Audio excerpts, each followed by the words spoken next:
Hyderabad బుప్పల్ stadium దగ్గర IPL టికెట్లను బ్లాక్లో విక్రయిస్తున్న ముఠాను అరెస్ట్ చేశారు పోలీసులు.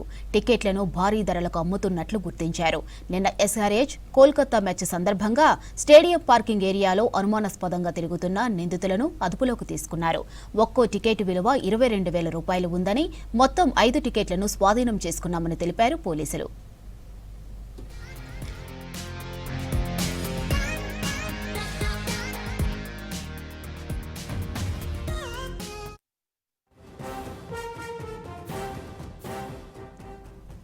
వీఐపీల పేర్లతో నకిలీ లెటర్ హెడ్స్ ఉపయోగించి టికెట్లను సేకరించారని గుర్తించారు పోలీసులు. గవర్నర్, జడ్జీలు, మంత్రుల సంతకాలు ఫోర్జరీ చేశారన్నారు. ఇక నిందితులు అశోక్, దినేష్, వేణుమాధవలపై పలు సెక్షన్లపై కేసు నమోదు చేసి కోర్టులో హాజరుపరిచారు పోలీసులు. నిందితుల నుంచి ఒక car, 5 mobiles, forgery letter heads స్వాధీనం చేసుకున్నారు.